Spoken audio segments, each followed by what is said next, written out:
Selamat pagi adik-adik mahasiswa, apa kabarnya? Kakak berharap adik-adik mahasiswa masih dalam keadaan sehat dan masih tetap semangat untuk melanjutkan perkuliahan kita pada pagi hari ini. Pada pagi hari ini kita kembali bertemu di perkuliahan daring pada mata kuliah manajemen, dan di mata kuliah ini kita sudah masuk topik yang ke-11. Di topik ini nantinya kita akan membahas tentang perubahan dalam pengembangan organisasi. Ada beberapa subtopik yang akan kita bahas pada pagi hari ini. Yang pertama itu adalah pengertian dari perubahan. Yang kedua, faktor-faktor perubahan. Yang ketiga, cara penanganan perubahan. Dan yang keempat, bagaimana jika perubahan tersebut mengalami penolakan dan bagaimana cara menanggulangi penolakan tersebut. Kita langsung masuk kepada subtopik kita yang pertama, yaitu tentang pengertian dari perubahan. Perubahan adalah membuat sesuatu menjadi lain melalui rencana-rencana tertentu.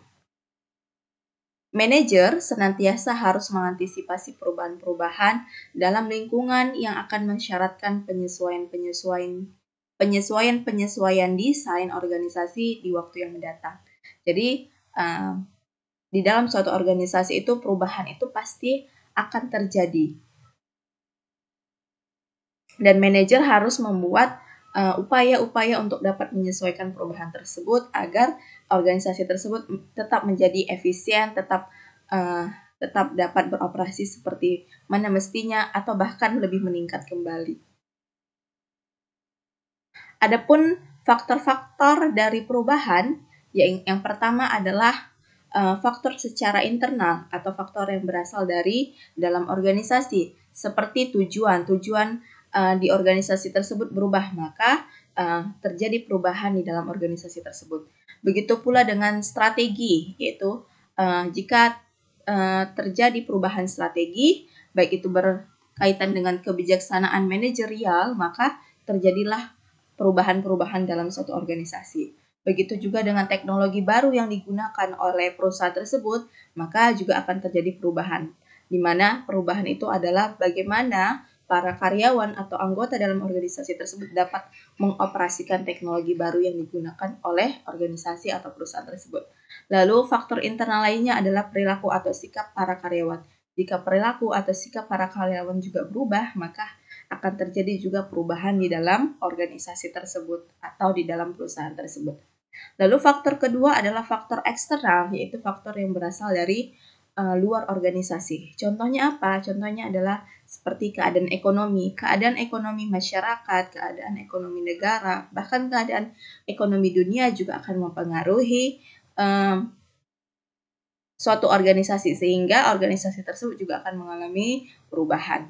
Jika terjadi krisis, maka itu juga akan berdampak kepada suatu organisasi atau suatu perusahaan. Apalagi krisis itu berkaitan dengan barang atau jasa yang diproduksi oleh perusahaan tersebut. Lalu faktor eksternal yang kedua adalah faktor politik. Bagaimana keadaan politik saat ini di suatu daerah, apakah sedang memanas, itu juga akan mempengaruhi dari organisasi, sehingga akan mempengaruhi perubahan-perubahan di dalam organisasi. Faktor yang ketiga adalah faktor sosial, lalu faktor keempat adalah faktor budaya, faktor kelima adalah faktor teknologi, di mana teknologi ini juga akan mempengaruhi dari perubahan-perubahan dalam suatu organisasi. Selanjutnya adalah faktor pendidikan dan kebudayaan. Bagaimana pendidikan itu akan mempengaruhi dari perubahan yang terjadi di organisasi, di mana pendidikan ini adalah faktor yang berasal dari luar organisasi tersebut yang akan berdampak kepada perubahan yang akan terjadi di organisasi tersebut. Di mana kekuatan-kekuatan eksternal dan internal yang menjadi penyebab perubahan ini sering saling berhubungan. Jadi ternyata faktor internal dan faktor eksternal ini sering saling berhubungan yang mengakibatkan terjadinya perubahan di dalam suatu organisasi. Di mana hubungan ini terutama merupakan hasil perubahan yang mempengaruhi orang dalam bersikap.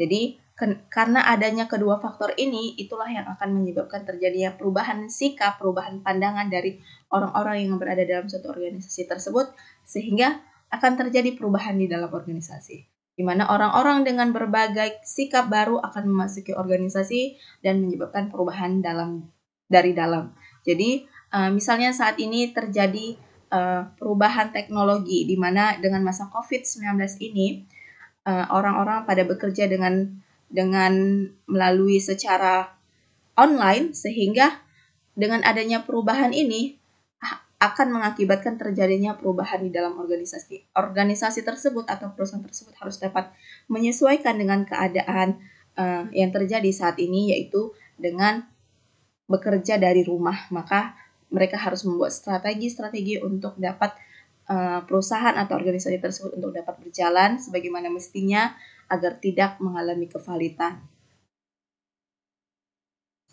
Lalu, bagaimana cara menangani perubahan tersebut? Ada dua pendekatan untuk menangani perubahan dalam organisasi. Yang pertama adalah proses perubahan reaktif, di mana manajer bereaksi atas tanda-tanda bahwa perubahan itu dibutuhkan. Pelaksanaan modifikasi sedikit demi sedikit untuk menangani masalah baru.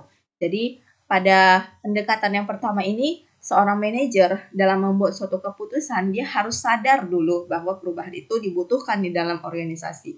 Ketika dia sudah sadar, dia harus bisa memodifikasi strategi apa yang udah dipakainya selama ini, dia harus modifikasi dengan perubahan yang terjadi. Sehingga nantinya strategi baru itu nanti dapat dipakai, dapat berjalan di perusahaan tersebut, dan dapat disesuaikan juga dengan perubahan yang terjadi diakibatkan oleh karena adanya perubahan, baik itu dari faktor internal ataupun faktor eksternal. Lalu pendekatan yang kedua yaitu proses perubahan proaktif yang dilakukan sebelum masalah terjadi, di mana manajemen mengembangkan suatu program perubahan yang direncanakan atau plan change, di mana melalui pelaksanaan berbagai investasi waktu dan sumber daya lainnya yang berarti untuk mengubah cara-cara operasi organisasi. Jadi untuk pendekatan yang kedua ini lebih kepada pendekatan dugaan perkiraan di masa mendatang. Jadi misalnya seorang manajer itu sudah menduga nantinya 5 tahun ke depan atau 10 tahun ke depan sepertinya nanti setiap kegiatan manusia itu adalah secara mobile. Jadi perusahaan itu sudah harus bisa merancang terjadinya perubahan itu untuk 5 tahun ke depan itu dari sekarang. Jadi selama 5 tahun mereka akan membuat strategi-strategi untuk membuat strategi secara mobile, baik itu pembelian, pembayaran secara dengan menggunakan handphone, misalnya dengan cara seperti itu.